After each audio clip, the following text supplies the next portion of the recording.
Est-ce que tu as déjà eu honte de l'accent de ta mère en public? Est-ce que tu as déjà trouvé un artiste africain moins bien qu'un artiste occidental sans vraiment savoir pourquoi? Est-ce que tu as déjà mangé ton plat traditionnel en cachette ou évité d'en parler au bureau parce que tu avais peur du regard des autres? Si oui, ce n'est pas ta faute. Mais aujourd'hui, on va parler de quelque chose que personne ne t'a appris à l'école, quelque chose que la plupart des gens portent sans même le savoir. Le colonialisme ne s'est pas arrêté quand les drapeaux ont changé. Il vit encore dans ta tête. Et si tu restes avec moi jusqu'à la fin de cet épisode, je vais te donner les outils concrets pour commencer à t'en libérer. Pas dans 10 ans, pas avec un thérapeute, maintenant. Bienvenue sur Mood et Mindsets. Alors, de quoi on parle exactement? Parce que le regard colonial intériorisé, c'est un terme qui peut faire peur, qui peut sembler académique. Laisse-moi te montrer que c'est en réalité quelque chose de très, très concret. Imagine un juge invisible, assis quelque part dans ton esprit qui évalue chaque chose de ta culture, ton accent, tes vêtements, ta musique, tes croyances, ta nourriture. Ce juge, il a des critères, et ces critères ne sont pas les tiens, ils t'ont été imposés. C'est ça, le regard colonial intériorisé. C'est le fait d'évaluer ta propre culture, ton corps, ta langue, tes traditions, avec les critères de l'ancien colonisateur. Le problème, ce n'est pas qu'il y a un juge. Le problème, c'est que le juge, c'est toi. En 1952, un psychiatre martiniquais du nom de Frantz Fanon publie un livre qui va changer des générations entières. Ce livre est intitulé Peau noire, masque blanc. Et dans ce livre, Fanon décrit quelque chose de glaçant. Il explique comment le colonisé finit par désirer ressembler au colonisateur. Pas par admiration sincère, mais par survie sociale. Parce que la société lui a appris que le modèle de réussite, de beauté, d'intelligence avait un visage, et ce visage n'était pas le sien. Ça s'est passé il y a 70 ans. Mais je vais te donner 3 exemples concrets d'aujourd'hui.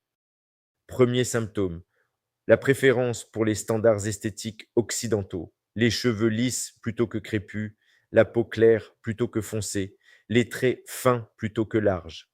Ce n'est pas un hasard si le marché mondial des produits de dépigmentation, les crèmes pour éclaircir la peau, pèse, tenez-vous bien, plus de 8 milliards de dollars. Et l'Afrique en est l'un des premiers marchés.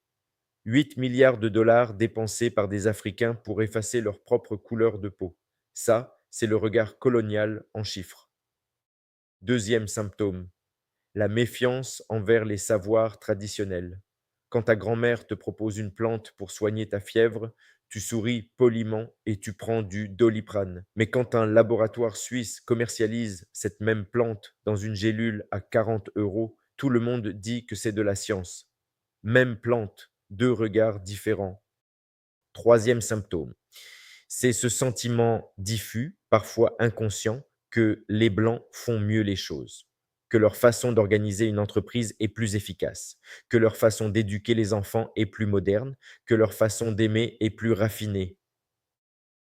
Est-ce que l'un de ces 3 symptômes te parle? Si oui, bienvenue dans le club, on est des millions. Mais comment est-ce qu'on en est arrivé là? Parce que personne ne naît avec ce regard, il s'apprend, il se transmet. Et si on veut le déconstruire, il faut comprendre par où il entre. Il y a 4 portes d'entrée principales, 4 canaux par lesquels ce regard colonial s'installe dans notre esprit, souvent à notre insu. La première porte, c'est l'école. Les manuels scolaires africains, et je parle de ceux encore utilisés dans de nombreux pays francophones, ont longtemps présenté l'histoire du continent uniquement à travers le regard européen. L'Afrique précoloniale, elle est absente ou présentée comme primitive. Les empires du Mali, du Songhai, du Congo, elles sont à peine mentionnées. Mais la mission civilisatrice de la colonisation, des pages entières. Résultat, des générations d'enfants africains ont grandi en apprenant l'histoire de leur propre continent depuis le regard de ceux qui les ont colonisés.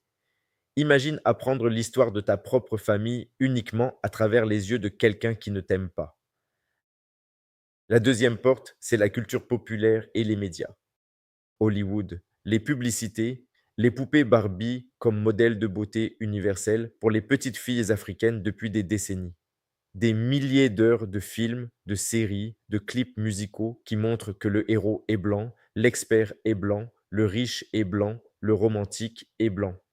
Et que le personnage africain, quand il existe, est soit comique, soit pauvre, soit violent, soit exotique. Ce n'est pas anodin. Notre cerveau enregistre ces images, il les utilise pour construire des associations, et ces associations finissent par devenir nos jugements de valeur. La troisième porte, et c'est peut-être la plus douloureuse, c'est la famille. Quand nos propres parents nous disent parle français, pas le lingala, ça fait pauvre. Quand on entend épouse quelqu'un d'instruit, pas un paysan du village. Quand la réussite dans la famille, c'est avoir un prénom français, travailler dans une multinationale, habiter en Europe.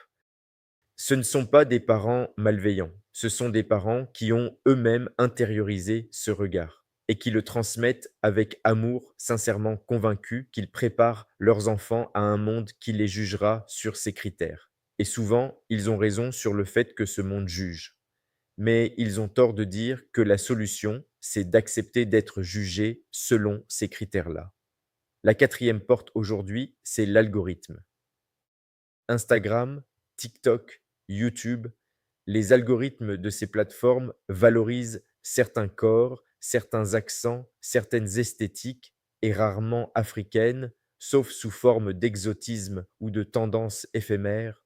Quand un créateur africain explose sur TikTok, c'est souvent parce qu'il a adopté les codes visuels et sonores du contenu occidental dominant. Le message implicite est clair: adapte-toi ou reste invisible.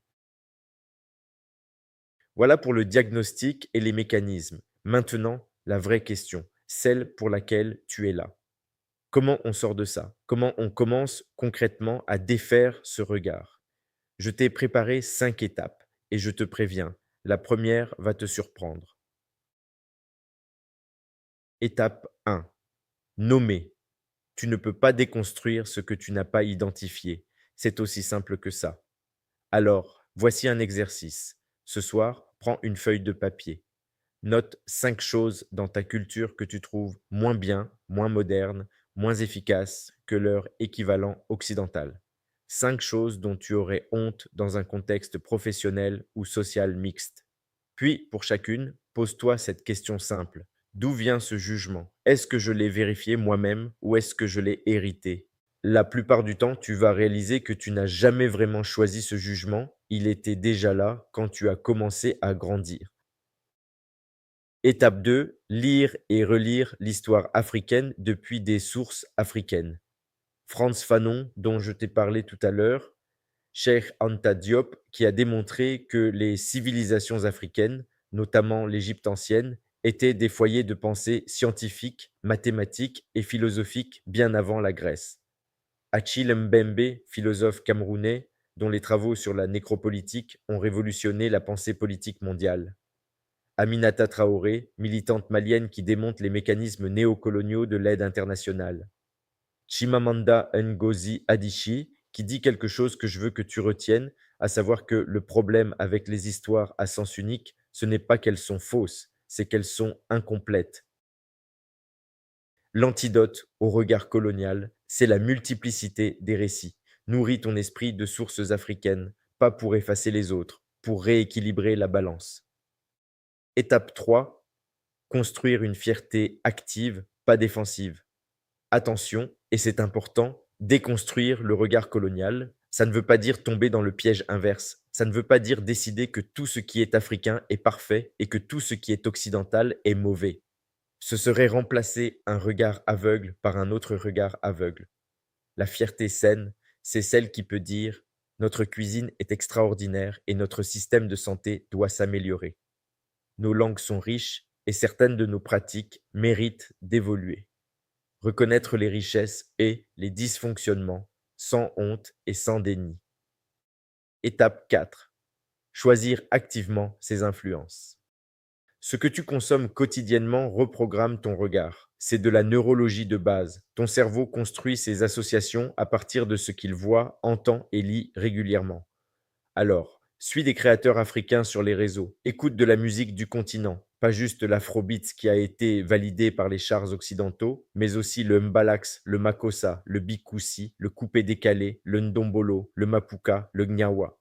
Regarde des films africains. Lis des romans africains. Soutiens économiquement les artistes, les entrepreneurs, les intellectuels du continent, pas par obligation nationaliste, par choix conscient de rééquilibrer ce que tu consommes. Étape 5. Transmettre différemment. Si tu es parent, si tu es proche d'enfants, si tu es enseignant, cette étape est pour toi. Donne aux enfants autour de toi des livres avec des héros qui leur ressemblent, des jouets, des histoires, Anansi l'araignée, Sundiata Keita, les reines Candace, les mathématiciens de Tombouctou. Dis-leur le prénom de leur arrière-grand-mère. Enseigne-leur quelques mots en langue maternelle, même si tu n'es pas parfaitement à l'aise toi-même. Parce que les enfants apprennent à voir le monde à travers les histoires qu'on leur raconte. Et si toutes les histoires qu'on leur raconte ont un seul visage, ce ne sera pas le leur. Avant de terminer, je veux être honnête avec toi sur quelque chose. Déconstruire le regard colonial, ça ne veut pas dire rejeter tout ce qui vient d'ailleurs. Ça ne veut pas dire fermer les yeux sur ce que d'autres cultures ont de magnifique. La littérature française, la philosophie grecque, le jazz américain, le cinéma iranien, tout ça a de la valeur. Personne ne dit le contraire. Ce que je dis, c'est ceci. La vraie liberté mentale, c'est quand tu peux choisir librement. Pas par complexe, pas par réaction, pas parce qu'un regard invisible te juge.